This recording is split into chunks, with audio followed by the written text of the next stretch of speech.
সময়ের বিশেষ আমন্ত্রণ জানাচ্ছি সময়ের বিশেষ আয়োজন নির্বাচনের পথচলায়। আজ আমরা আছি বরগুনায়। শুরুতে জানিয়ে দিচ্ছি শিরোনাম। পাবনা 1 ও 2 আসনে নির্বাচনের কার্যক্রম স্থগিত করল ইসি। সীমানা জটিলতায় আদালতের নির্দেশের পরিপ্রেক্ষিতে সিদ্ধান্ত, দ্রুত সমাধান চান এলাকাবাসী ও নেতাকর্মীরা। শেষ হলো প্রার্থিতা ফিরে পাওয়ার আবেদন। কাল থেকে 9 দিন চলবে শুনানি। নির্বাচনে লেভেল প্লেইং ফিল্ড নিশ্চিতের সব ব্যবস্থা নিয়েছে সরকার, জানালেন প্রেস সচিব। সবাই নির্বাচনের অপেক্ষায় থাকলেও আইন শৃঙ্খলা পরিস্থিতি সন্তোষজনক নয়। ঠাকুরগাঁয়ে মির্জা ফখরুল বললেন, বিশ্ববিদ্যালয়ের নির্বাচনের প্রভাব পড়বে না সংসদ ভোটে। এবং মৎস্য সম্পদ ও কৃষিতে এগিয়ে থাকলেও বরগুনায় গড়ে ওঠেনি শিল্প কারখানা। দিন দিন বাড়ছে বেকারত্ব। পর্যটন শিল্প বিকাশে অপার সম্ভাবনা থাকলেও নেই উদ্যোগ।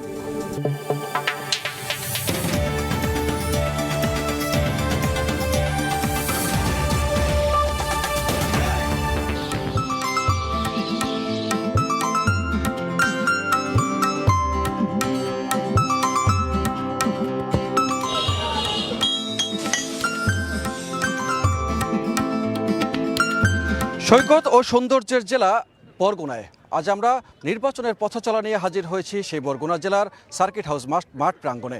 এই জেলার যেমন বঞ্চনার গল্প আছে, তেমনি আছে সম্ভাবনার অপার দুয়ার। সেই সম্ভাবনা এবং বঞ্চনার গল্প আমরা যেমন বলবো, তেমনি আসন্ন নির্বাচন আছে, সেই নির্বাচনের ভাবনা নিয়েও আমরা কথা বলবো এই জনপদের মানুষের সঙ্গে। এই জনপদ, এখানকার যে মানুষজন আজকে আমাদের সঙ্গে কথা বলতে এসেছেন, তারা তাদের গল্প বলতে এসেছেন এবং বঞ্চনা এবং সম্ভাবনার গল্প নিয়ে তারা হাজির হয়েছেন আমাদের সঙ্গে। আজ আমরা শুরুতেই কথা বলবো এই 8 লাখ মানুষের জনপদ, 2টি নির্বাচনী আসন এবং 6টি উপজেলা নিয়ে গঠিত এই বরগুনা জেলার নির্বাচনী ভাবনা নিয়ে।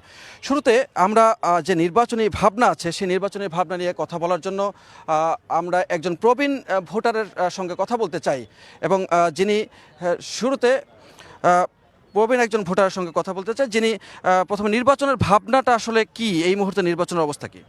এই মুহূর্তে নির্বাচনের অবস্থা অনেক ভালো, কারণ সকল প্রার্থীরা তৃণমূল পর্যায়ে ভোটারদের কাছে গিয়ে তাদের নিজেদের অভিমত ব্যক্ত করছেন এবং ভোটাররা তাদের কাছে যে অভিযোগগুলি বলছেন, যে সমস্যার কথা বলছেন, সেই সমস্যাগুলি তারা মনোযোগ সহকারে শুনছেন এবং সেইটা ভবিষ্যতে যেই বিজয়ী হবেন তিনি সেইটা উত্তরণের সেইটা সমাধানের চেষ্টা করবেন।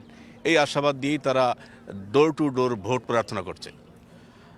এখন পর্যন্ত নির্বাচনের যে প্রচার প্রচারণা সেটি পুরোদমে শুরু হয়নি, তবে নির্বাচনের এর মধ্যে আমেজ শুরু হয়ে গেছে, সেটি তার কথায় লক্ষ্য করা যাচ্ছে। আমি কথা বলতে চাই একজন প্রবীণ ভোটারের পাশাপাশি নবীন ভোটারের সঙ্গে, যে নতুন ভোটার হিসেবে আপনি নির্বাচনের উত্তরটা কেমন দেখছেন?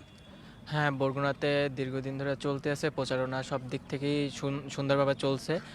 আমি আশা করব যে যেরকমটা চলতে আছে, জানি নির্বাচনটা হয় গরিব সমান, যারা বড়লোক আছে গরিব আছে তাদের জন্য সমান অধিকারটা জানি বরগুনাতে স্থাপনা হয়, এটা আমি আশা করছি। আপনি বৈষম্যহীন একটি নির্বাচনের এবং সমাজের প্রত্যাশা করছেন। একজন নবীন ভোটার হিসেবে, নারী ভোটার হিসেবে আপনার প্রত্যাশা কি? সুষ্ঠু নির্বাচন বা সুষ্ঠুভাবে ভোট দিতে যায়। একটা কেন্দ্রে ভোট দিতে গেলে হয়তো দরিদ্র আছে, মানে তাদের দরিদ্র মানে গরিব কোনোই নেই, বড়লোক ধনী কোনোই নেই, সবাই যেন সুষ্ঠু বিচার হয়, এভাবে। সুষ্ঠু নির্বাচন চান আপনি কি? জনপ্রতিনিধিদের কাছে কিছু চান? জনপ্রতিনিধিদের কাছে চাচ্ছি যে নির্বাচনে হওয়ার আগে অনেকেই প্রতিশ্রুতি দেন যে আমরা এইটা করব, নারীদের জন্য ওইটা করব, কিন্তু নির্বাচনে জিতে যাবার পরে কিন্তু তারা এই প্রতিশ্রুতি রাখেন না। আমরা চাচ্ছি যারা এবার প্রতিশ্রুতি দিচ্ছে এই বিপ্লবের পরে, তারা যেন তাদের প্রতিশ্রুতি ধরে রাখে। নির্বাচনে যারা নির্বাচিত হবেন তারা যেন প্রতিশ্রুতি ধরে রাখে। আমরা একটু এই পাশে যেতে চাই, এই পাশের ভোটার যারা আছেন তাদের সঙ্গে একটু কথা বলতে চাই। আপনি বলবেন যে আগামী নির্বাচনটা আপনি কেমন দেখতে পাচ্ছেন? এখন পর্যন্ত নির্বাচনের সুষ্ঠু পরিবেশ আছে? এখন পর্যন্ত আমাদের বরগুনা জেলায় খুব সুন্দর নির্বাচন চলে, কিন্তু খুব ভালো, এবং আগামী দিনে জানি এইভাবেই চলে আমরা চাই। এবং আমাদের ভোটারের কাছে নেতারা জানি সবাই যাইয়া দুয়ারে দুয়ারে বলে, বিভিন্ন লাইনে প্রতিশ্রুতি দেয় দেশের জন্য, কাছের জন্য। এই নির্বাচনের সহ অবস্থান কি আছে সব রাজনৈতিক দলের? এখন পর্যন্ত যেটা দেখা যাচ্ছে নির্বাচনী সহাবস্থান আছে। তো নির্বাচন সময়কালীন আমরা চাই প্রশাসনের আরও যাতে করে কোনো দুর্নীতির ছোঁয়া কেউ নিতে না পারে, সেখানে কঠোর হস্তে যারা অশুভ চক্র রয়েছে এবং যারা অশুভ নীতিতে যারা অগ্রসর হচ্ছে তাদেরকে যাতে প্রশাসনের পক্ষ থেকে দমন করা হয়, তাহলে একটা সুষ্ঠু নির্বাচন করা সম্ভব হবে। আমরা নির্বাচনের ভাবনা শুনছিলাম যে সুষ্ঠু নির্বাচনের দাবি আসলে সবারই আছে, অন্যদিকে জনগণের প্রতিনিধি যারা হবেন তাদের কাছেও তাদের প্রত্যাশা বাড়ছে। আপনার কাছে জানতে চাই যে নির্বাচনের প্রত্যাশা আপনার কেমন?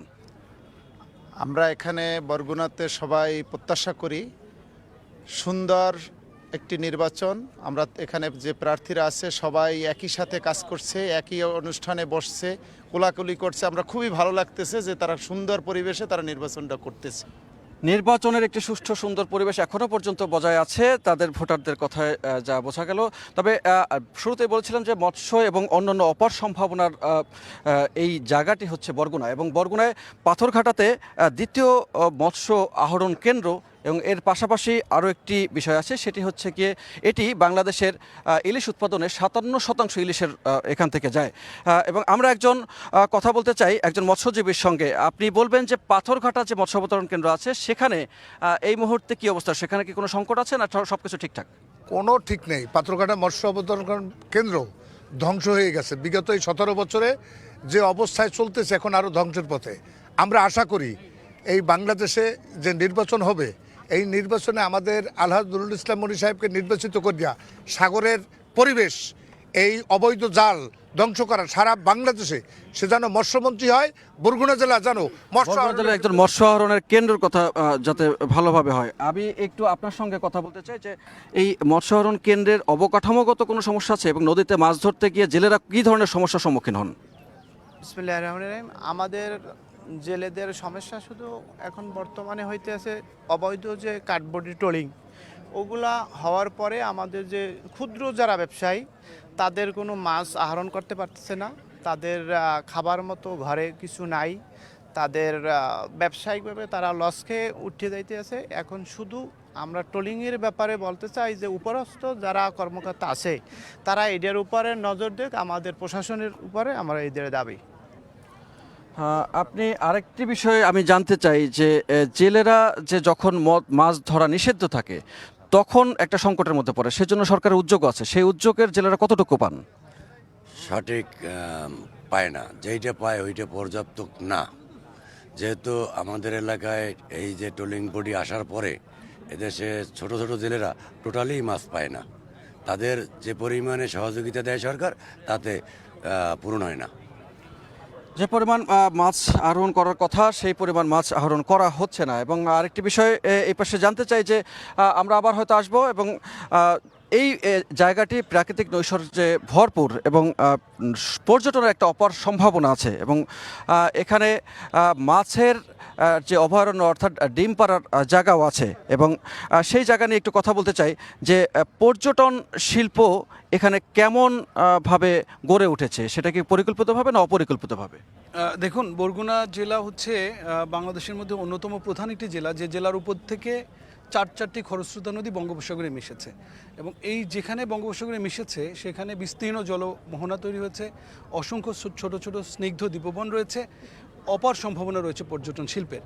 কিন্তু আমরা সরকার আসে সরকার যায়, কিন্তু আসলে আমাদের যে উন্নয়ন বঞ্চনা থেকেই যায়, নিভৃত এই কান্না বরগুনাবাসীর এটি কেউ দেখার নেই। তা আমরা আশা করি যে অপার সম্ভাবনা এই পর্যটন শিল্পকে যদি আমরা সঠিক পরিকল্পনা করে কাজে লাগাতে পারি তাহলে বরগুনার অর্থনীতি যেমন গতিশীল হবে তেমন এখানে মানুষের কর্মসংস্থান হবে। দেখুন, উন্নয়ন বঞ্চনার বিষয়ে আমরা যদি বলতে চাই নির্বাচনকে ঘিরেই, আমরা বিশ্বাস করি যে সুষ্ঠু একটি নির্বাচনের মধ্য দিয়ে একটি সরকার আসলে তারা বরগুনার এই উন্নয়ন বঞ্চনা ঘোচানোর জন্য সচেষ্ট থাকবেন। এরপরে আমি আবার হয়তো আসবো, আপনি একটু বলবেন যে পর্যটন শিল্পের বাইরে এখানে যে সমুদ্র সৈকত আছে, দুইটি উপজেলা আছে সমুদ্র সৈকতের তীরে, সেখানে শুভ সন্ধ্যা নামে একটি সমুদ্র সৈকতও আছে, সেই সৈকতটি কি পর্যটন কেন্দ্র হিসেবে গড়ে উঠেছে? ধন্যবাদ।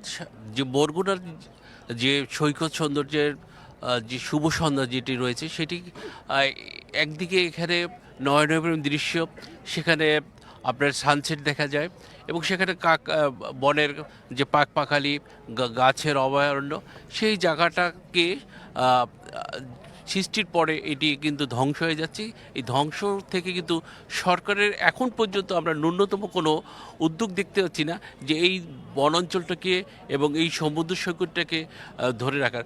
এই অপর সম্ভাবনাময় জায়গাটি যদি এখানকে সৌন্দর্য সরকার যদি এখানে কাজ করত, সরকার যদি এগিয়ে আসতো এবং যদি অন্য কোনো বেসরকারি পর্যটন ক্ষেত্রে এগিয়ে আসতো, এখানে বিপুল পরিমাণে রাজস্ব আয় হতো। এইটি একটি চমৎকার একটি নয়ন দৃশ্য। আপনি দেখবেন এটির পশ্চিম দিকে আছে সুন্দরবন এবং তিন দিকে তিনটি নদী, বলেশ্বর, পায়রা এবং বিষখালী। এই তিন নদীর মোহনায় এত সৌন্দর্য, সৈকত সৌন্দর্য বাংলাদেশে আর কোথাও আপনি সৈকত এবং বনের অঞ্চলের সৌন্দর্যের কথা বললেন। আপনি কি আমাকে একটু বলতে পারবেন যে এই যে সৈকত সৌন্দর্যের কথাগুলো আমরা শুনলাম, এর বাইরে ইকো রিসোর্ট এবং এখানে রাখান পল্লী আছে এবং 200 বছরের প্রাচীন স্থাপনাও আছে এখানে, সেই রাখাইন পল্লীটার সেখানেও কি পর্যটন কেন্দ্র বা সেরকম কোনো কিছু গড়ে উঠেছে? হ্যাঁ, কিছু উঠছে, কিন্তু স্বাভাবিক মতন না, সৌন্দর্য না ভালো এই। আচ্ছা, স্বাভাবিক সৌন্দর্য এখনো পর্যন্ত করে ওঠে না। আমরা এখানে জানি, শুরুতে বলেছিলাম যে এখানে 57% ইলিশের উৎপাদন হয়, আর এখানে পর্যটনের একটি অপার সম্ভাবনা আছে। সেই অপার সম্ভাবনার বিষয়ে আমরা কথা বলছিলাম। দুটি বিষয়ে এখানে সবচেয়ে বেশি প্রাধান্য দিয়ে কথা বলা দরকার। আমি আপনার সঙ্গে কথা বলতে চাই যে এই যে মৎস্য অবতরণ কেন্দ্র যেটি আছে এবং তিনটি নদী আছে যেখানে অনেক মাছ এখানে প্রজনন করতে আসে এবং জেলেরা সেসব মাছ অনেক সময় না বুঝে মেরে ফেলে, সেই সব বিষয়ে কি কোনো উদ্যোগ কি আছে?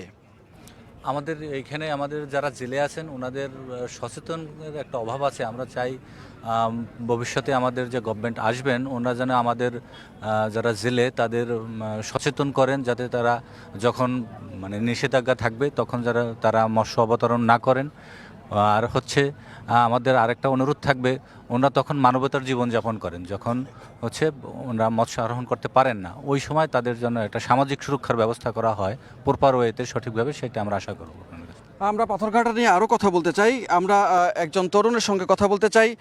তিনি আছেন আমাদের দ্বিতীয় সারিতে। আপনি বলবেন যে আপনি তো বিভিন্ন জায়গায় নিশ্চয়ই গিয়েছেন বা পড়ালেখা করেছেন, তো সেখানে যে জেলেরা আছে তাদেরকে কি সচেতন করা দরকার এই মাছ নিয়ে এবং মাছের উৎপাদন নিয়ে? আসলে আমাদের দক্ষিণ অঞ্চলের সর্বদক্ষিণের জেলা বরগুনা, এখানে অধিকাংশ মানুষের পূর্বের পেশা ছিল জেলে। তাদের পর্যাপ্ত প্রশিক্ষণ এবং সরকারি সুযোগ সুবিধার অভাবে অনেকে জেলে পেশা থেকে সরে যাচ্ছে এবং দিনমজুরের কাজ করছে। তার জন্য সামনে যারাই সরকার আসুক তাদের উচিত জেলেদের আধুনিক প্রশিক্ষণ এবং মাছ ধরার যে জালের যে সরবরাহটা ওইটা সহজলভ্য করা এবং তাদের যে অবসর যে সময়টা থাকে যখন অবরোধটা থাকে তখন যেন তাদের পর্যাপ্ত একটা রেশনের ব্যবস্থা করা হয়, যাতে তারা পরবর্তীতে জীবনের ঝুঁকি নিয়ে অবরোধ ভঙ্গ করে নদীপথে যেন মাছ আহরণ না করে। ধন্যবাদ আপনাকে। এই বরগুনা জেলায় আছে 50,000-এর মতো মৎস্যজীবী এবং যারা নিবন্ধন আছে যাদের 47,000-এর মতো মৎস্যজীবীর। আমরা এখন কথা বলবো আমাদের এখানে আমার সহকর্মী সাইফুল মিরাজের সঙ্গে। সাইফুল মিরাজ তিনি আসলে এই অঞ্চলের যে প্রতিবেদনগুলো আপনি তো তৈরি করেন, তো এখানে সবচেয়ে বড় সম্ভাবনার জায়গা কি, সংকটের জায়গা কি, সেসব বিষয় নিয়ে আপনার সঙ্গে কথা বলতে চাই। আচ্ছা, একটা প্রবাদ আছে এরকম যে 7 সমুদ্র 13 নদী পাড়ি দিয়ে সেই সৈকতই পড়ে রইলাম। তো বরগুনা হচ্ছে উপকূলীয় জায়গা, এখানের এই জায়গাটি আসলে তারা সেই সৈকতের মতোই পড়ে রয়েছে। এখানে বড় বড় মেগা প্রকল্প বাস্তবায়নের জন্য প্রকল্প হাতে নেওয়া হয়েছিল। আমি যদি একেবারে সুনির্দিষ্টভাবে বলি, 2012 সালে তৎকালীন শিল্পীমন্ত্রী দিলীপ বড়ুয়া কিন্তু এখানে জাহাজ ভাঙা শিল্প নির্মাণের জন্য ভিত্তিপ্রস্তর স্থাপন করেছিলেন, কিন্তু সেই প্রকল্পটি কিন্তু আলোর মুখ দেখেনি। বরগুনার তালতলিতে 2018 সালে তৎকালীন প্রধানমন্ত্রী জাহাজ ভাঙা শিল্প এবং জাহাজ নির্মাণ শিল্প নির্মাণের উদ্যোগ ঘোষণা করেছিলেন, কিন্তু সেটি কিন্তু আলোর মুখ দেখেনি। এই যে পায়রা বন্দর, পায়রা নদীকে নদীর নামের সঙ্গে মিল রেখে পায়রা বন্দরকে নামকরণ করা হয়েছে এবং বলা হয়েছিল যে পায়রা বন্দর পায়রা নদীতে হবে, কিন্তু সেটা আসলে পটুয়াখালীতে হয়েছে। আমাদের এখানে মেডিকেল কলেজ নেই, আমাদের এখানে একটি সেনানিবাস হওয়ার কথা ছিল, সেটি হয়নি। আর পর্যটন শিল্প তো সেটা অঙ্কুরই বিনষ্ট হওয়ার মতো অবস্থা। তো সব মিলে এখানে প্রাকৃতিক দুর্যোগের হানা দেয় প্রতি বছরই, সেই দুর্যোগ উপকূলীয় জায়গা হিসেবে সেই দুর্যোগগুলো মোকাবেলা করার জন্য কি উদ্যোগ আছে এখানে? আচ্ছা, যে জলবায়ু পরিবর্তনের প্রভাবে এখন কিন্তু প্রতি বছরই কোনো না কোনো প্রাকৃতিক দুর্যোগ এখানে হানা দেয় এবং বরগুনার 4টি নদী প্রবাহিত হয়েছে এবং সমুদ্র তীরবর্তী, তাই দুর্যোগের প্রকোপটাও এখানে সব থেকে বেশি থাকে, তীব্রতাটা এখানে বেশি হয় যে কোনো ঘূর্ণিঝড়ের। তো সেই ক্ষেত্রে আমাদের এখানে যে 805 কিলোমিটার বেড়িবাঁধ রয়েছে, কিন্তু এই বেড়িবাঁধ কিন্তু এখন পর্যন্ত টেকসই বেড়িবাঁধে রূপান্তরিত করা সম্ভব হয়নি। এখনও কিন্তু আমাদের নদী ভাঙন প্রবণ এলাকা, কিন্তু নদী ভাঙন রোধে কোনো আমাদের প্রকল্প নেই। শুধুমাত্র করা হয় কি, যেখানে ভাঙন দেখা দেয় সেখানে জিও ব্যাগ ফেলে এই ভাঙনটিকে সাময়িকভাবে রোধ করার জন্য চেষ্টা চালানো হয়, রিং বেড়িবাঁধ নির্মাণ করা হয়। কিন্তু ধন্যবাদ মিরাজ, আপনার সঙ্গে হয়তো আবার কথা বলবো, তবে আপনি একটি প্রতিবেদন তৈরি করেছেন এই পুরো বিষয় নিয়ে, আমরা সেই প্রতিবেদনটি দেখে আসতে চাই।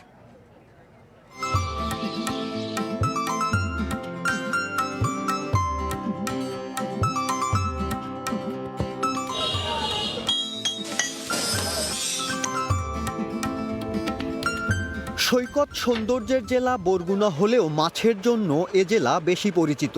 সমুদ্র তীরবর্তী ও নদ নদী বেষ্টিত জেলার পাথরঘাটায় অবস্থিত দেশের দ্বিতীয় বৃহত্তম সামুদ্রিক মাছ অবতরণ কেন্দ্র। প্রতিদিন এই অবতরণ কেন্দ্রে কয়েক কোটি টাকার মাছ বিক্রি হয়, যা সরবরাহ করা হয় দেশের বিভিন্ন স্থানে। প্রতি বছর এই অবতরণ কেন্দ্র থেকে কোটি কোটি টাকা রাজস্ব আয় করে সরকার। তারপরও সুদীর্ঘ বছরেও মৎস্যভিত্তিক কোনো অর্থনৈতিক অঞ্চল গড়ে ওঠেনি এখানে। তাই ভাগ্যেরও পরিবর্তন হয়নি জেলেদের। মৎস্য খাতে যে রেমিটেন্স সরকার পাত্রঘাটা মৎস্য অবতরণ কেন্দ্র থেকে নেছে, তার 100 ভাগের আগে উন্নয়নও করে নাই। যেভাবে চাউল দেয়, এই চালে এরা পেট বাঁচে না। চাউল বৃদ্ধিকরণ অথবা চালের সাথে প্রতি মাসে প্রতিবারের টাকা, জেলে পরিবারকে একটা স্বাস্থ্যসেবার কার্ড, শিক্ষা খাতে একটা কার্ড, এই ব্যবস্থা সরকারের উন্নয়ন করা উচিত। বিমান অথবা হেলিকপ্টার, অত্যাধুনিক ভেসেল আধুনিকায়ন করা, নৌ পুলিশকে ভালো তাদেরকে এই ভেসেল দেওয়া, অবৈধ জাল বন্ধ করিয়া এই খাতে করিয়া এবং শ্রমিককে এই সুবিধাগুলো দিলে মৎস্য খাত উন্নত হবে। আয়ের চিন্তা করে কিন্তু ব্যয়ের কোনো চিন্তা এখানে হয় না। বিএফডিসি যারা থাকেন, যারা এখানে যারা দায়িত্বে থাকেন, তারা আসলে তাদের অবহেলার জন্যই আসলে এই মৎস্য সম্পদটা ঠিকমতো কাজে লাগানো যাচ্ছে না। মৎস্যভিত্তিক অঞ্চল এটা আসলে তো করা দরকার, সেভাবে তো করা হচ্ছে না। শুধু মৎস্য সম্পদ নয়, কৃষিতেও এগিয়ে 8.5 লাখ ভোটারের এ জেলা। ধানসহ অন্যান্য ফসল উৎপাদনের পাশাপাশি দক্ষিণাঞ্চলে আলু উৎপাদনে তৃতীয় বরগুনা জেলা। কিন্তু পরিকল্পনার অভাব ও সীমাবদ্ধতার কারণে ন্যায্য মূল্য থেকে বঞ্চিত হচ্ছেন কৃষকেরা। জেলায় রয়েছে পর্যটন শিল্প বিকাশের অপার সম্ভাবনাও, কিন্তু আশ্বাসের ফুলঝুরিতে এখন এ শিল্প অঙ্কুরেই বিনষ্ট হওয়ার উপক্রম। অন্যদিকে জেলায় নেই কোনো শিল্প কলকারখানা, নেই কোনো উদ্যোগও, ফলে দিন দিন বাড়ছে বেকারত্ব সমস্যা, ঘটছে না ব্যবসা বাণিজ্যের প্রসারও। রাখি করার পরে প্রায় 50 মণ আলু নষ্ট হয়ে গেছে এবং দামও পাইনি, দাম উঠবে বলছে, আসলে আলুর দাম ওঠে না। বিভিন্ন পদের ফসল আছে আমাকে, কিন্তু আমাকে কোলেস্টার নাই বিদে আমাকে কম দামে বিক্রি করে হইতে হয়। পাথরঘাটা যদি একটা কোলেস্টার থাকতো তাহলে আমার মনে হয় যে আলুর উদ্যোগটা আরো বেশি মানুষ দিত, কারণ একটু কিছু লাভবান হইলেও। অপার সম্ভাবনা রয়েছে, ব্যবসা বাণিজ্যের সম্ভাবনা রয়েছে, এখানে মিল কারখানা গড়ার সম্ভাবনা রয়েছে, এখানে কৃষিভিত্তিক মিল কারখানা হতে পারে, মৎস্যভিত্তিক ব্যবসা বাণিজ্য হতে পারে, কিন্তু সেটি আমরা কখনো লক্ষ্য করিনি। কাঙ্ক্ষিত বরাদ্দটা আমরা কমে গিয়েছে, যার কারণে মনে হচ্ছে যে আমরা আরও পিছিয়ে পড়েছি। বরগুনায় যদি একটা ইউনিভার্সিটি হতো, বরগুনায় যদি একটা মেডিকেল কলেজ হতো, তাহলে কিন্তু এই শুধু বরগুনা না, আশেপাশের পিরোজপুরের, বরগুনার, এই পটুয়াখালীরও একটা বড় পার্ট, যেটা পটুয়াখালী থেকে বরগুনার কাছে, এই মানুষগুলো কিন্তু এখানে সেবা নিতে পারতেন। এটাকে সিঙ্গাপুরের থেকে অনেক বড় কিছু তৈরি করা সম্ভব যদি ওয়েল প্ল্যান্ড এবং সেটাকে এক্সিকিউট করা যায়। বাস্তবিক অর্থে আমরা এই পর্যটন সম্ভাবনা বিকাশের জন্য বা গোটা দেশবাসীর সামনে তুলে ধরার জন্য, পৃথিবীর সামনে তুলে ধরার জন্য যে পদক্ষেপ আজ পর্যন্ত কোনো পলিটিক্যাল গভর্নমেন্ট বরগুনার জন্য কিন্তু নেয়নি। প্রাকৃতিক সৌন্দর্যমণ্ডিত জেলা, যে জেলা গোটা দেশবাসীর সামনে তুলে ধরলে এটা হতে পারে বাংলাদেশের অন্যতম সেরা পর্যটন জেলা। অনুন্নত যোগাযোগ ব্যবস্থা ও স্বাস্থ্যসেবা পেতেও ভোগান্তির শেষ নেই স্থানীয় বাসিন্দাদের।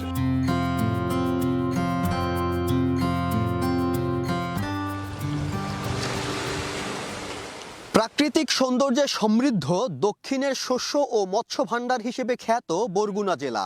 উন্নয়ন বৈষম্যের শিকার এ জেলার ভাগ্য উন্নয়নে আসন্ন সংসদ নির্বাচনে বিজয়ী প্রার্থীরা আন্তরিক হবেন, এমনটাই প্রত্যাশা স্থানীয় বাসিন্দাদের।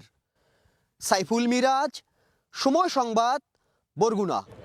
সাইফুল মিরাজের প্রতিবেদনটি দেখলাম এবং সেই প্রতিবেদনে এই বরগুনার বঞ্চনার সম্ভাবনা এবং নির্বাচনের গল্প উঠে এসেছে। আমরা আবার নির্বাচনের ভাবনা নিয়ে একটু কথা বলতে চাই। নির্বাচনের এই মুহূর্তে পরিবেশ কেমন এবং রাজনৈতিক সহাবস্থান আছে কিনা, আইন শৃঙ্খলা পরিস্থিতি বা কেমন?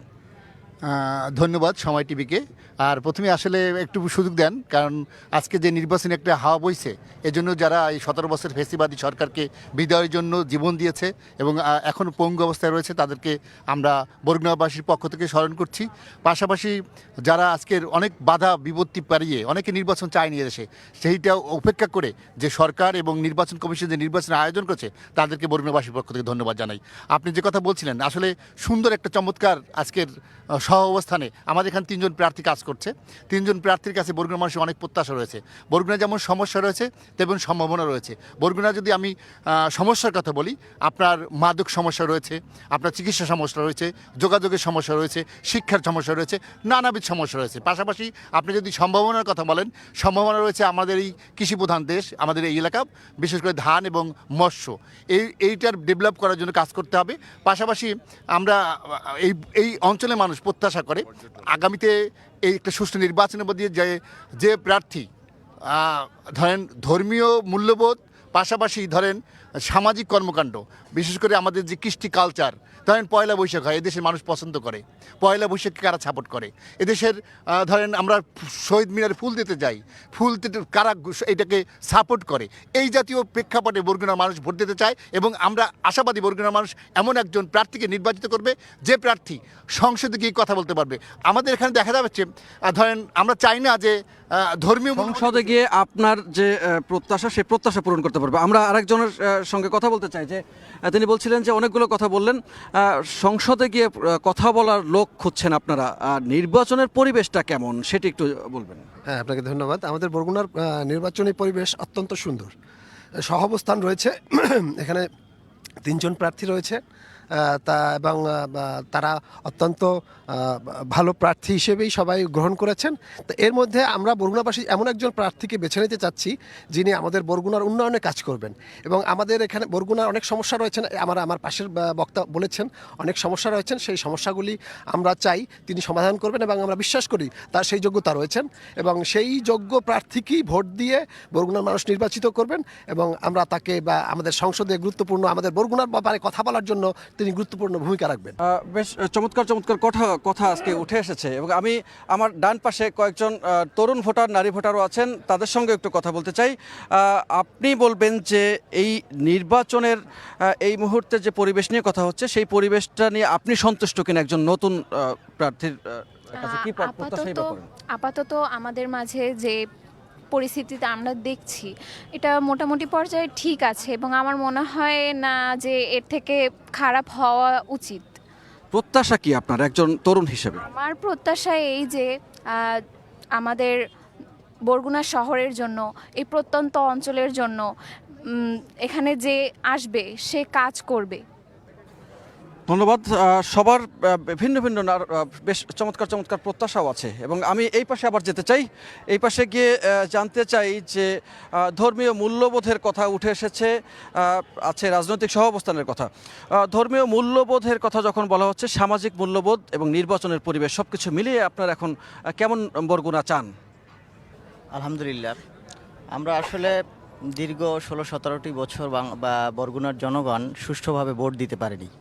তো সেক্ষেত্রে আমরা সুষ্ঠু ভোট আশা করি, কিন্তু আসলে এই সুষ্ঠু ভোটের ক্ষেত্রে কিছু কিছু কথা, এটা প্রার্থী বা রাজনৈতিক ব্যক্তিদের কথা, যেটা সন্ত্রাসী স্টাইলে, যে নির্বাচনী এজেন্ট দিতে দেওয়া হবে না এবং এজেন্ট খুঁজে পাওয়া যাবে না, এই কথাগুলো আমাদেরকে ভাবাইয়ে তোলে। এই বিষয়টা আমরা আসলে সন্দিহান যে, এবং হলো যে ভোট দিলে কি হবে, যেটা হলো যে ক্ষমতায় যাবে অমুক দল, কিন্তু এটার সম্ভাবনা নির্বাচনের আগে তো বলা যায় না। যে নির্বাচনের আগে আসলে বলা যায় না। এই প্রাকৃতিক সৌন্দর্যে ভরপুর এই জেলাটি আসলে প্রাকৃতিক দুর্যোগেরও ঘনঘটা ঘটে, বন্যা এবং লবণাক্ততার পরিমাণ দিন দিন বাড়ছে। আমরা একটু এই পাশে কথা বলতে চাই যে লবণাক্ততার পরিমাণ দিন দিন বাড়ছে, অন্যদিকে বন্যা প্রাকৃতিক দুর্যোগেও বিপর্যস্ত হয় বরগুনা। সেটি উত্তরণে কোনো জনপ্রতিনিধি কাজ করেছেন?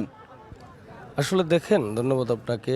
বরগুনা জেলায় দীর্ঘদিন যেই সরকার ছিল, যেই সরকারই আসছে, আসলে বরগুনা জেলা লবণাক্ত না, শুধু নদী ভাঙন থেকে বরগুনা জেলায় যতগুলো প্রকল্প নিয়েছে, একটা কাজও সঠিকভাবে শুধু প্রকল্পর নামে শুধু প্রকল্প নাম আসছে, সেটা করে আসছে, এরপর হয়তো বেল উঠে খাইছে না কি করছে, আসলে এই ধরনের কোনো প্রকল্প কোনোটাই বাস্তবায়ন দেখি না। আপনি লুটপাটের অভিযোগ করছেন, ঠিক একই লুটপাটের অভিযোগ তিনি করলেন এবং এখানে বিপর্যস্ত বরগুনা বারবারই তাদের উঠে দাঁড়াতে হয় এই প্রাকৃতিক দুর্যোগের এখান থেকে। সেখান থেকে কি করা উচিত আপনার কি মনে হচ্ছে? সেখানে যে নদী ব্যবস্থা যেটা আছে প্রাকৃতিক যেটা, এবং এই গবেষক যারা আছেন, একটা ভালো একজন প্রতিনিধি আল্লাহওয়ালা যদি আসেন তাহলে আমরা আশাবাদী ইনশাআল্লাহ। আপনার পছন্দ মতো একজন প্রতিনিধির কাছে প্রত্যাশা রাখতে চান যারা এই বিপর্যয় নিয়ে কাজ করতে চান। আমরা একটু কথা বলতে চাই, এই পাশে এক তরুণ এক ভাই আছেন, যে আপনাদের এইখানে কি ধরনের সংকট আছে এবং বরগুনার জন্য যেটি আসলে বেশ বিপর্যয়ের মুখে পড়তে পারে? আমার কাছে আসলে ওইভাবে যে সংকট বলবো তার থেকে আমার কাছে বেটার মনে হয় কি যে আমাদের বরগুনা তো আসলে উপকূলীয় অঞ্চল, তাই হয়তো নদীর পাশে বেড়ে ওঠার কারণে আমরা একটু বেশি আসলে আবেগপ্রবণ বা সংবেদনশীল। আমার কাছে এবারে নির্বাচন নিয়ে যে কনসার্নটা সবসময় মনে হয় সেটা হচ্ছে আসলে ভোট তো জনগণের প্রতি জনপ্রতিনিধিদের একটা কমিটমেন্ট, এবং সেই অনুযায়ী জনগণের নিজেদের থেকে হচ্ছে একটা জনপ্রতিনিধি বেছে নেওয়া। কিন্তু এবারে যেটা হচ্ছে বাংলাদেশে আমার কাছে প্রথমবারের মতো মনে হচ্ছে যে নির্বাচনটা একটা রিলিজিয়াস রিচুয়ালের মতো মনে হচ্ছে। তা আমার কাছে মনে হয় যে আমাদের যে প্রান্তিক যে সকল মানুষ আছে তাদের কাছে আসলে নির্বাচনটায় জনপ্রতিনিধিদের যে সকল স্পেসিফিক কমিটমেন্ট থাকবে তাদের পয়েন্ট অফ ভিউ থেকে বরগুনা তারা যেরকমভাবে দেখে বা 5 বছর 10 বছর পরের বরগুনাকে তারা যেভাবে দেখে ঠিক সেমভাবে রিপ্রেজেন্ট জনগণের মাঝখানে করুক, তারা সেখান থেকে একজনকে আমরা বেছে নিব। কিন্তু আমার একটাই অনুরোধ, যারা এই বরগুনা এক আসনে নির্বাচন করবেন, জনপ্রতিনিধি হওয়ার দৌড়ে আছেন, আপনারা দয়া করে ধর্মের চাদরে এই নির্বাচনটাকে প্লিজ ঢাকবেন না। আপনাদের স্পেসিফিক কমিটমেন্টগুলো আপনারা জনগণের কাছে তুলে ধরুন, আপনারা যার কমিটমেন্ট ভালো লাগবে আমরা তাকেই নির্বাচিত করব। কিন্তু অর্থাৎ আপনি বলতে যাচ্ছেন যে নির্বাচনে ইশতেহারের স্বচ্ছতা, নির্বাচনের ইশতেহারে যদি স্বচ্ছতা থাকে তাহলেই হয়তো এই নির্বাচনটি একটি অবাধ সুষ্ঠু নির্বাচনে পরিণত হতে পারে এবং তাদের প্রতিশ্রুতি। আমরা এখন কথা বলতে চাই একজন মানুষের সঙ্গে যিনি এই নির্বাচনের যে শুধু নয় এবং অনেক বিষয়গুলো নিয়ে কাজ করছেন। আপনি এক সংবাদকর্মীও বটে একজন, যে এই অঞ্চলের কাজ করতে গিয়ে আপনি লোনাজনের গল্প নামে একটি কন্টেন্ট ক্রিয়েশনও করেন এবং সাগরের মৎস্যজীবীদের নিয়ে। সেখানে কেমন দেখতে পাচ্ছেন বরগুনা এবং বরগুনাকে আসলে কেমন দেখা উচিত, কি কি প্রতিবন্ধকতা দেখছেন? আসলে আমরা যেভাবে বরগুনার মানুষ হিসেবে বরগুনাকে যেভাবে চিন্তা করি যে বরগুনার এই অবস্থানে থাকা দরকার, কিন্তু সেই দিক থেকে বরগুনা যোজন যোজন দূরে, এবং আমরা যদি উন্নত বিশ্বের কথা চিন্তা করি সেই দিক থেকেও কিন্তু আমরা অনেক পিছিয়ে। তা আমাদের এখানে যেমন কর্মসংস্থানের একটা সমস্যা রয়েছে, কি বেকারত্ব যেটা, আর আরেকটা বিষয় হচ্ছে আমাদের এখানে কিন্তু পর্যটনের একটা বিশাল সম্ভাবনা রয়েছে, যা নিয়ে কোনো সরকারি বিগত সময়ে যারাই এসেছে তারা কেউই কাজ করেনি।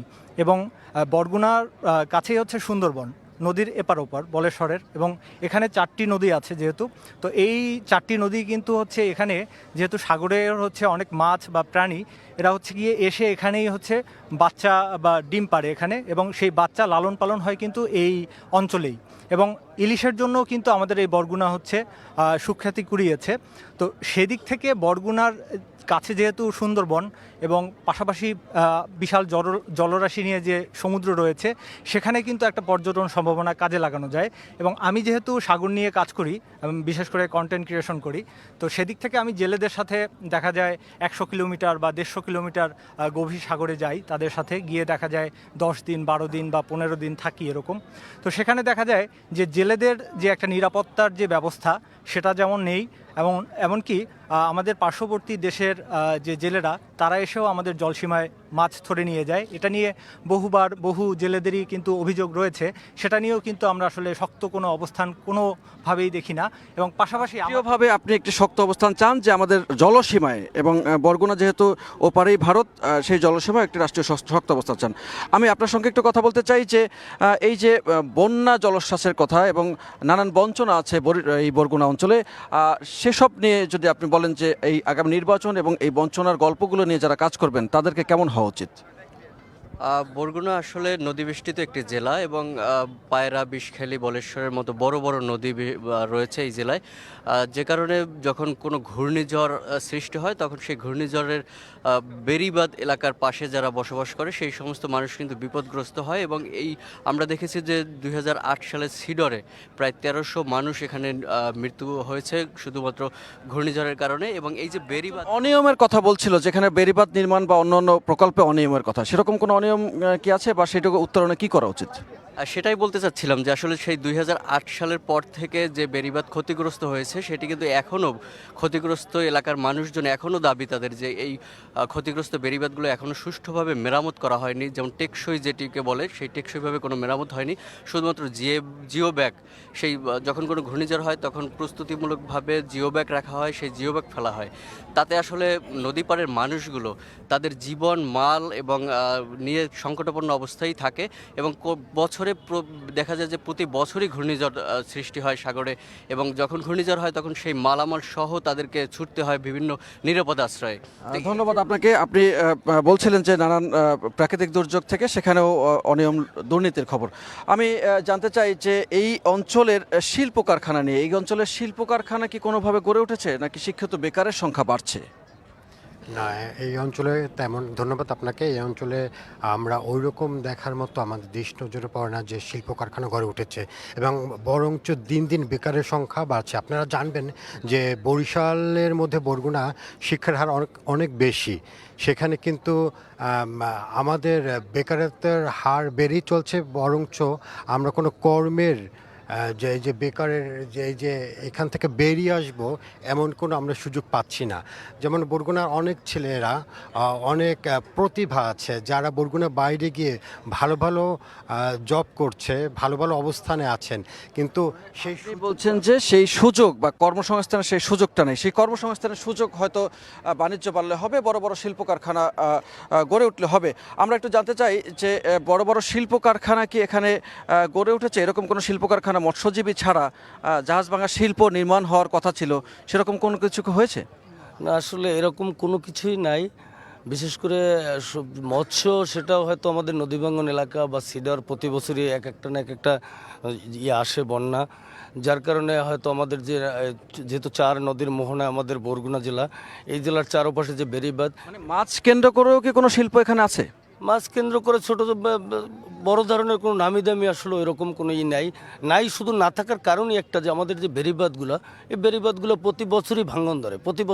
এটার জন্য যে মেইন যে আমাদের একটা উদ্যোগ, যেটা বেড়িবাঁধটা যদি শক্ত করে হয়, যে বেড়িবাঁধটার কারণে আমাদের মৎস্য যদি আমরা একটা করি, মৎস্য কেন্দ্রের আশপাশে আপনার সেই মৎস্য কেন্দ্রিক যে শিল্প, সেই শিল্প গড়ে উঠতেও প্রতিবন্ধকতা আছে। আমরা একটু আবার এই পাশে যেতে চাই যে এইখানে যে শিল্প কারখানাগুলো গড়ে ওঠার কথা, যে জাহাজ শিল্প নির্মাণ হওয়ার কথা, জাহাজ ভাঙা শিল্প হওয়ার কথা, এখানে ভারী শিল্প হওয়ার কথা, এখানে যাতে শিক্ষিত বেকার যারা আছে তাদের কর্মসংস্থানের ব্যবস্থা করার কথা, সেই কর্মসংস্থানের প্রতিবন্ধকতা কি দেখতে পাচ্ছেন? ধন্যবাদ সময় টিভিকে। আসলে কর্মসংস্থানের প্রতিবন্ধকতা, এখানে জাহাজ শিল্প হওয়ার কথা ছিল আমাদের তালতলিতে, আমরা আশাবাদী ছিলাম, কিন্তু আসলে অজ্ঞাত কারণে সেটা হয় না। এখানে আমাদের এই ভৌগোলিক অবস্থান দিক থেকে আমাদের এই জেলাটা এমন একটি সুন্দর অবস্থানে আছে যেখানে আসলে বড় বড় শিল্প কারখানা হতে পারে, কিন্তু সেটা হচ্ছে যে আমাদের উদ্যোক্তার অভাব। এবং বিগত দিনে আসলে যারাই আমাদের জনপ্রতিনিধি ছিল তারা এরকম সুনির্দিষ্ট উদ্যোগ না নেওয়ার কারণে আসলে এটা সম্ভব হয়নি। কিন্তু আমি মনে করি সামনে আগামী ত্রয়োদশ জাতীয় সংসদ নির্বাচনে যারাই আসবেন, যারাই জনপ্রতিনিধি নির্বাচিত হবেন, তারা যদি সঠিক পরিকল্পনা নেন তাহলে এখানে আমার মনে হয় যে এরকম ভারী শিল্প, জাহাজ শিল্প, এগুলো প্রতিষ্ঠা করা সম্ভব। এবং বেকার যারা প্রতিনিধি আছেন, আপনি প্রতিনিধিদের কাছে আগামী নির্বাচনে যারা প্রতিনিধি হবেন সেই প্রত্যাশা করছেন। আমি জানতে চাই যে এই অঞ্চলে একটি কৃষিভিত্তিক শিল্প এবং এই দক্ষিণ অঞ্চলের 3য় বৃহত্তর আলু উৎপাদনকারী জেলা হচ্ছে এই বরগুনা। এই বরগুনায় যে কৃষিভিত্তিক কোনো শিল্প কারখানা কি আছে, নাকি শুধুমাত্র দাম পান না এই কৃষিভিত্তিক শিল্প না থাকার কারণে? ধন্যবাদ আপনাকে এবং ধন্যবাদ সময় টিভির জেলা প্রতিনিধি সাইফুল মিরাজকে এবং সময় টিভির সবাইকে আমার দলের পক্ষ থেকে, আমার পক্ষ থেকে অভিনন্দন এবং সবাইকে সালাম। আসসালামু আলাইকুম রহমতুল্লাহি ওয়া বারাকাতুহু। আপনি চমৎকার একটি প্রশ্ন করেছেন। সত্যি বাংলাদেশের সর্বদক্ষিণেই বরগুনাটি জেলা। এই জেলায় অত্যন্ত সম্ভাবনাময় একটি জেলা। এখানে বিভিন্ন দিক হতে পারে। তার ভিতরে যে প্রশ্নটি করেছেন, আসলে এখানে একটা কৃষি কলেজ দরকার।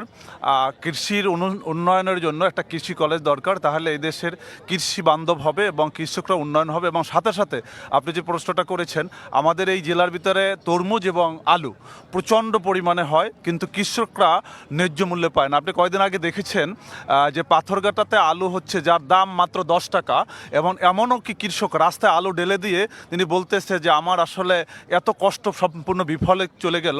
তো আলু এবং যে তরমুজ উৎপাদন, সেই তরমুজ এবং আলু উৎপাদন ঠিকমতো হলেও সেগুলো বিপণনের ব্যবস্থার কারণে আসলে তারা সঠিক দাম পাচ্ছেন না। আমরা অনেকগুলো কথা শুনলাম, অনেক কথা উঠে এসেছে, আরও কথা শুনবো আমরা। এই মুহূর্তে যেতে চাই আবার নির্বাচনের কথা নিয়ে। সেখানে মেহেরপুর অপেক্ষা করছেন বেনিয়ামিন, আমাদের সহকর্মী, তিনি সেখানকার খবর জানাবেন।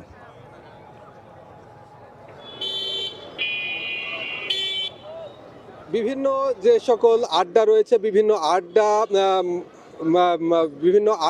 এবং বিভিন্ন গ্রামের মাচা কিংবা হাটে ঘাটে এবং চায়ের দোকানে কিন্তু এখন সবচেয়ে বেশি যে আলোচনা তুঙ্গে রয়েছে সেটা হচ্ছে ত্রয়োদশ জাতীয় সংসদ নির্বাচন।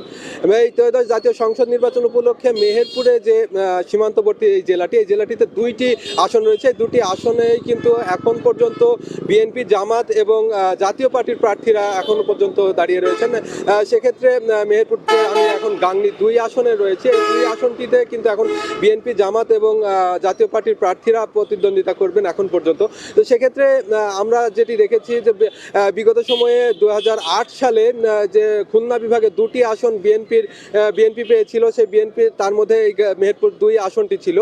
তৎকালীন এমপি আমজাদ হোসেন এই আসনটিতে বিএনপি মনোনীত প্রার্থী হিসেবে জয়যুক্ত হয়েছিলেন। তো সেই ক্ষেত্রে বলা যেতে পারে যে এই 2 আসনটি কিন্তু বিএনপির একটি শক্ত অবস্থান রয়েছে। কিন্তু আমজাদ হোসেনকে ধানের শীষ প্রতীক দেওয়ার পরে কিন্তু বিএনপির একটি পক্ষ টানা ধারাবাহিকভাবে কিছু কর্মসূচিও আমরা পালন করতে দেখেছি, যেখানে তাদের দাবি ছিল যে হচ্ছে মনোনয়ন বাতিলের দাবি। তো সেক্ষেত্রে বিএনপির যে দ্বিধা বিভক্তি সেটি কিন্তু দৃশ্যমান হয়েছে। তো এই সুযোগটিকে কিন্তু জামাত ইসলাম কাজে লাগাতে যাচ্ছে এবং জামাত ইসলামের পক্ষ থেকে কিন্তু বিভিন্ন ধরনের প্রচারণা এবং ভোটারদের কাছে যে বিভিন্ন ধরনের তারা কিন্তু চেষ্টা করছে যে যেন দ্রুত তারা যেন ভোটারদের আকর্ষণ নিতে পারে। সেই ক্ষেত্রে কিন্তু জামাত ইসলাম কিন্তু এগিয়ে আছে এবং জাতীয় পার্টিও কিন্তু একটি অবস্থানে রয়েছে। তো সেক্ষেত্রে মেহেরপুরের যে নারী ভোটাররা কিন্তু এই 2 আসনে বেশি, সেই ক্ষেত্রে নারী ভোটাররাও কিন্তু এখানে একটি প্রভাব বিস্তার করবে বলে মনে করছে। এই ছিল মেহেরপুরের 2 আসনের ভোটের সমীকরণের সর্বশেষ খবর।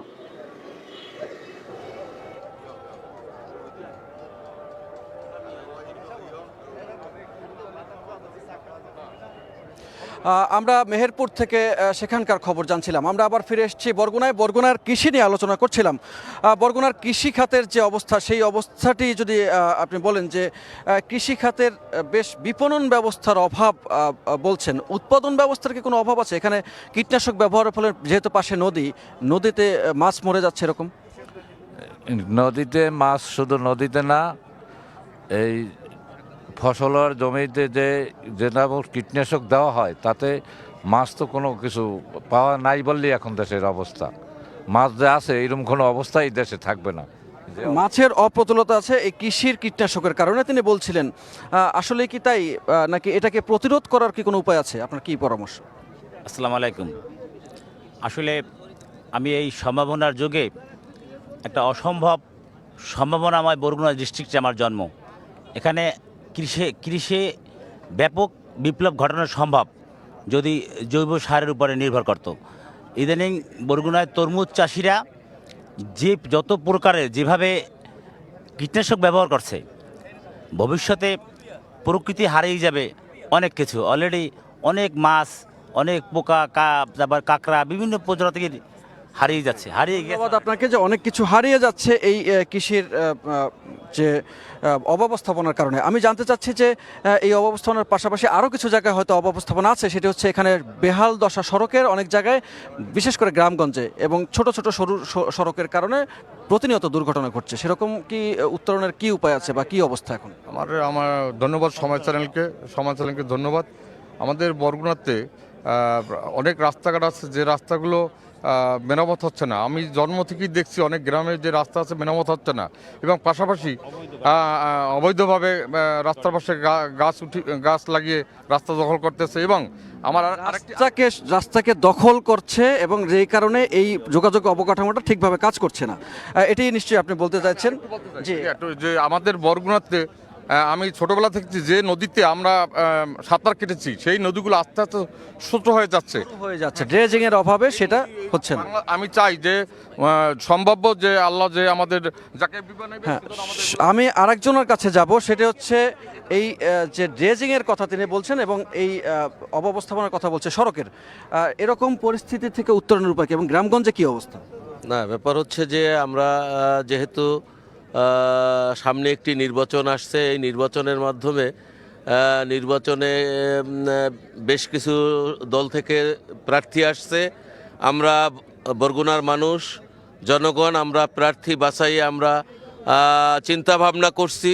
আমাদের প্রত্যাশা যিনি নির্বাচিত হবেন তিনি আমাদের বরগুনা থেকে বরিশালের এই রাস্তাটি 4 লেন করে দিবেন, এবং কৃষির উন্নয়নের ক্ষেত্রে তিনি যে অব্যবস্থাপনা আছে সেটা সে পূরণ করবেন। পাশাপাশি আমাদের স্বাস্থ্য খাতটা খুবই আমাদের বরগুনায় নাজুক, সে কারণে আমাদের একটি স্বাস্থ্যসেবার উন্নয়নের জন্য একটি মেডিকেল কলেজ দরকার বরগুনায়, সে কাজটিও তারা করবেন বলে আমাদের প্রতিনিধিদের কাছে আপনাদের প্রত্যাশা এটি। আমি এখন যেতে চাই পাশে স্বাস্থ্য খাত নিয়ে। তিনি বললেন স্বাস্থ্যের ব্যবস্থা কেমন, সেই স্বাস্থ্য খাত নিয়ে একটু কথা বলতে চাই যে স্বাস্থ্য খাতের পরিস্থিতি কেমন এই বরগুনার জেলায়। বিসমিল্লাহির রহমানির রহিম। ধন্যবাদ সময় টিভিকে যে বরগুনা সদর এই জেলার মানুষের কষ্টের কথা, সম্ভাবনার কথা টিভির মাধ্যমে আমরা সারা দেখলে মানুষকে বলতে পারি। বরগুনার স্বাস্থ্যসেবা অত্যন্ত করুণ। শুধু বরগুনার স্বাস্থ্যসেবা না, স্বাস্থ্যসেবা, শিক্ষাসেবা সব কিছুই মানুষের ইচ্ছের বাইরে চলে গেছে। এখানে 250 বেডের একটা হাসপাতাল করা হয়েছে, সেই বেডে ঠিকমতো সেই 250 বেডে নাই একটা আইসিইউ, নাই ডাক্তার, নাই নার্স, প্রচণ্ড অব্যবস্থাপনা। এর ভিতরে ডেঙ্গু হয়েছিল, সেই ডেঙ্গুতে প্রচণ্ড সমস্যা হয়ে গেছিলো। আমরা বাধ্য হয়েছি এই ডেঙ্গু হাসপাতাল থেকে ময়লা পরিষ্কার করেছি আমরা এসিয়া, আমাদের নেতারা আমরা এসিয়া ময়লা। হাসপাতালের যে অব্যবস্থাপনা সেটির কথা বলছেন আপনি, চিকিৎসা সেবা নিয়ে কাজ করছেন দীর্ঘদিন। হাসপাতালের যে অব্যবস্থাপনার কথা তিনি বলছেন সেটি সংকট উত্তরণে আসলে কি করা যেতে পারে? ধন্যবাদ। আসলে স্বাস্থ্য খাত নিয়ে মানুষের অল্প বিস্তর দুঃখ কষ্ট সব দিকে আছে, কিন্তু এখানে আমি বলবো এটা কথা, আমি শুধুমাত্র চিকিৎসক না, এই এলাকার একজন বাসিন্দা। তো দুই ক্ষেত্রে বলবো আমি আসলে সত্যি ক্ষেত্রেই এই অঞ্চলের স্বাস্থ্য ব্যবস্থা পিছিয়ে আছে। যদি আমি তুলনামূলকভাবে অন্য জেলা বাংলাদেশের যদি উত্তর অঞ্চল বা বলি তার থেকেও পিছিয়ে আছে, এবং এখানে আসলে উপজেলা স্বাস্থ্য কমপ্লেক্স থেকে সাধারণত এই রোগী রেফার হয় না জেলা হাসপাতালে, কারণ ফ্যাসিলিটি নাই, এবং জেলা হাসপাতাল হিসেবে আসলে ওভাবে এস্টাবলিশ হয়নি ব্যাড লাকিলি। এবং যে কোনো কারণেই হোক এখানে একটি মেডিকেল কলেজ খুবই প্রয়োজন, এবং এটা আমি মনে করি যে এটা হচ্ছে নাম্বার 1 ডিমান্ড হওয়া উচিত আজকের এই মিটিংয়ে। অর্থাৎ আপনি বলছেন যে জনস্বাস্থ্যে যে অপ্রতুল অবস্থা, সেই অপ্রতুল অবস্থা থেকে উত্তরণ ঘটাতে হবে, এবং এই অপ্রতুল অবস্থা থেকে উত্তরণ ঘটানোর জন্য কি কি পদক্ষেপ আপনি সরকারের পক্ষ থেকে দেখেছেন? সাইফুল মিরাজ, আপনি দীর্ঘদিন থেকে এখানে কাজ করছেন। অ্যাকচুয়ালি বরগুনায় আসলে কোনো বরাদ্দ বা কোনো প্রকল্পই আপনি আসেনি। এখানে স্থানীয় মানুষদের আন্দোলন করতে হয়েছে, সংগ্রাম করতে হয়েছে, তার মাধ্যমে এখন পর্যন্ত যতটুকু উন্নয়ন হয়েছে তা বাস্তবায়ন হয়েছে। কোনো প্রকল্পই কিন্তু সুনির্দিষ্টভাবে বা ন্যায্য হিসেবে কিন্তু এই এলাকার মানুষ পায়নি। এখানে কিন্তু দীর্ঘদিন ধরে বিভিন্ন প্রকল্পের জন্য আন্দোলন সংগ্রাম করতে হয়েছে। এই বরগুনা 250 শয্যা বিশিষ্ট হসপিটাল, এখানে চিকিৎসক নেই। আপনি জানেন যে কিছুদিন আগে কিন্তু বরগুনায় ডেঙ্গু মহামারী আকার ধারণ করেছিল, সে তখন মাত্র 7 জন চিকিৎসক ছিল, পরবর্তীতে 10 জন চিকিৎসককে পদায়ন করা হয়েছিল, কিন্তু ডেঙ্গু চলে গেছে, সেই সব চিকিৎসকরাও চলে গেছেন। চিকিৎসা সেবা নিয়ে তিনি যেটা বললেন আপনিও সেরকম কথাই বলছেন। বরগুনা শহর একটি খুবই সুসজ্জিত সাজানো শহর। আমি দেখেছি যে ময়লা এই মিষ্টিপট্টি একদিকে, তারপরে পানের দোকানদারগুলো তারা একদিকে, এরকম আর আমি কোথাও কোনো শহরে গিয়ে দেখিনি। এরকম একটা সুসজ্জিত শহরকে আরও বেশি প্রাণবন্ত করতে কি কি লাগবে? আসলে এখানে হচ্ছে যে মানুষের যে জিনিসটা সব থেকে প্রয়োজন, আমাদের এখানে বিনোদনের কেন্দ্রের খুব অভাব। আমাদের এখানে দূর দূরান্তের যদি গেস্টরা আসেন তাদের থাকতে দেওয়ার জায়গার খুব অভাব। এখানে পর্যটন শিল্পটাকে যদি সমৃদ্ধ করা যায় তাহলে এই শহরের আর কিছুর প্রয়োজন হয় না, কারণ এই শিল্পটাই কিন্তু একটি জনপদকে এগিয়ে নিয়ে যেতে পারে। আমরা যদি অন্যান্য দেশ দেখি, শ্রীলঙ্কা, মালদ্বীপ, এই দেশগুলো কিন্তু পর্যটন শিল্প দিয়েই এগিয়ে গেছে। আর আমাদের ওই পর্যটন শিল্পটাকে যদি সমৃদ্ধ করা যায়, এখানে কি নেই? সমুদ্র সৈকত বলেন, স্নিগ্ধ দ্বীপবন বলেন, শত বছরের পুরনো ইতিহাস, স্থাপনা, ঐতিহ্য বলেন, আদিবাসী রাখাইন সম্প্রদায় আছে, সবই আছে এখানে, শুধুমাত্র পরিকল্পনার অভাব। হচ্ছে একটি বাজার দেখেছি যেটা সুন্দর পরিকল্পনার একটি উদাহরণ, শৃঙ্খলার উদাহরণ, এবং সেই উদাহরণটি সেভাবে করে ছিল না।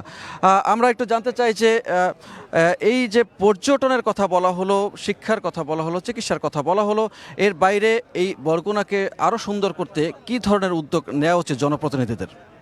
যেগুলো বলছে তার বাইরে যদি বলি, সেটা হচ্ছে বরগুনা জেলা একটি নদী বিস্তীর্ণ এলাকা। সেক্ষেত্রে আপনি যদি দেখেন আমাদের প্রত্যেকটা উপজেলা থেকে বিচ্ছিন্ন এক একটা নদীর মাধ্যমে, যেমন বরগুনা থেকে আমতলী নদী, বরগুনা থেকে তালতলী একটা নদী, বরগুনা থেকে বেতাগী নদী, বরগুনা থেকে বামনা নদী, পাথরঘাটা নদী, অর্থাৎ নদী বেষ্টিত এলাকা। সেই ক্ষেত্রে আমি মনে করি ভাঙনকুল, এটা ভাঙনের জন্য যে একটা উদ্যোগ দরকার, এমন একজন প্রার্থী থাকবে যেই প্রার্থী ইতিমধ্যেই বাংলাদেশের যে নদী ভাঙন রোধ করার জন্য আপনি প্রকল্প চাচ্ছি, সেইটা আমাদের যে প্রার্থী থাকবে, যারা নির্বাচিত হবে এবং যাদেরকে মানুষ নির্বাচিত করবে, ওই সমস্ত ব্যক্তিদের কি করবে যারা বিগত দিনে বাংলাদেশে অবদান রেখেছে, যাদেরকে মানুষ চেনে। ধন্যবাদ আপনাকে। হ্যাঁ, যাদের যোগ্যতা রয়েছে তারা যেন যোগ্য প্রার্থী, যোগ্য জনপ্রতিনিধি চান। আমরা এই পাশে একটু কথা বলতে চাই যে যোগ্য প্রার্থী হিসেবে তিনি চাইছেন যে এখানে যোগ্য প্রার্থীর যোগ্য লোক নির্বাচন করবেন আপনারা, সেক্ষেত্রে প্রতিবন্ধকতা কোথায়? যে যোগ্য প্রার্থী নির্বাচনের কোনো ভোটারদের প্রতিবন্ধকতা আছে? দেখুন, সৎ শিক্ষিত ব্যক্তিকে আমরা নির্বাচিত করতে চাই, কিন্তু এখানে আমাদের প্রতিবন্ধকতা হলো আমরা অনেকেই বুঝি না যে কোন ব্যক্তিকে নির্বাচিত করলে আমাদের এই জনপদের মানুষের ভাগ্যের চাবিকাঠি উন্নত হবে।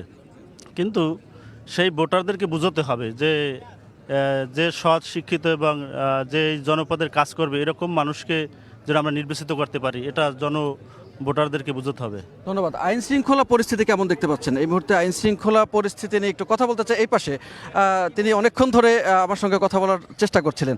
আইন শৃঙ্খলা পরিস্থিতি কেমন দেখতে পাচ্ছেন বরগুনায়? আলহামদুলিল্লাহ, আইন শৃঙ্খলা যে পরিস্থিতি বর্তমানে যে রয়েছে, তবে বিচার প্রক্রিয়ার যে মন্থর গতি এবং রাষ্ট্রের অবস্থা সব কিছু মিলে জাতির যে আশা আকাঙ্ক্ষা, যে প্রত্যাশা, ওইটি আসলে যথাযথভাবে পূরণ হচ্ছে না এবং দুর্নীতি এখন পর্যন্ত পরিপূর্ণভাবে বন্ধ হয়েছে বলে আমরা দৃশ্যমান দেখতে পাচ্ছি না। এবং স্বজনপ্রীতি দুর্নীতির বিষয়টি বললেন এবং আইন শৃঙ্খলা পরিস্থিতি নিয়ে আপনি সন্তুষ্ট নয়, যার ফলে আমরা এই পাশে আরও দু একজনের সাথে কথা বলতে চাই। একজন নারীর সঙ্গে কথা বলতে চাই। নারীর নিরাপত্তা কেমন দেখতে পাচ্ছেন এই বরগুনা শহরে, এবং মাদকের কি কোনো অবস্থা কি আছে যে তরুণরা মাদকে আসক্ত হয়ে যাচ্ছে? মাদকের পরিমাণ একটু বেশি আছে, এছাড়া নারীদের নিরাপত্তার কিছু অভাব আছে। নারীদের নিরাপত্তার ব্যবস্থা করা উচিত এবং নারীদের সচেতনতার জন্য এবং নারীরা যাতে একটু স্বাধীন মতো এবং স্বাচ্ছন্দ্যভাবে চলাফেরা করতে পারে সেজন্য কিছু কর্মসূচি করা প্রয়োজন। আর মাদকের কথা বলতে হলে মাদক আছে, মাদকের জন্য কঠোর আইন প্রণয়ন করতে হবে, প্রতিনিয়ত আইন প্রণয়ন করতে হবে। ছোট্ট একটু কথা বলতে চাই আজকের দিনে যে এই মুহূর্তে যে তরুণদেরকে খেলাধুলার ক্ষেত্রে কি টেনে নেওয়া যায় কিনা, যে এই সমস্ত প্রতিবন্ধকতা যদি দূর করতে হয়? জি অবশ্যই, এটা আমাদের আসলে যারা জনপ্রতিনিধি আসবে সামনে তাদেরকে আসলে এটার উদ্যোগ নিতে হবে, কারণ আমরা অনেক পিছিয়ে। আপনি শুরুতে এটা বলেছিলেন যে এটা দ্বীপ অঞ্চল, তো দ্বীপ অঞ্চল অনুযায়ী আমাদের যতটুকু উন্নয়ন হওয়ার কথা বিগত 17 বছর তেমন একটা উন্নত হয়নি এই বরগুনা। এই বরগুনা চাইলে অনেকে সমাজকে সুশৃঙ্খল রাখতে খেলাধুলার সেটার খুবই প্রয়োজন। খেলাধুলার দিকে একটা আলাদা যে প্রার্থী আসবে সামনে তার আলাদা একটা বিশেষ নজর দিতে হবে আমাদের এই তরুণ সমাজের খেলাধুলার প্রতি, মানে আমরা অনেকটা পিছিয়ে। ধন্যবাদ আপনাকে। আজকে সময় স্বল্পতার জন্য হয়তো সবার সঙ্গে কথা বলতে পারিনি, তবে চেষ্টা করেছি যতটুকু তুলে আনা যায় এবং যত সমস্যা, সংকট, সম্ভাবনার গল্প বলা যায়। আমরা আগামীকালকেও থাকবো এই নির্বাচনের পথচলা নিয়ে। আগামীকালকে থাকবো বরিশাল জেলার উজিরপুরে। সে পর্যন্ত ভালো থাকুন, সুস্থ থাকুন, সঙ্গে থাকুন সময়ের।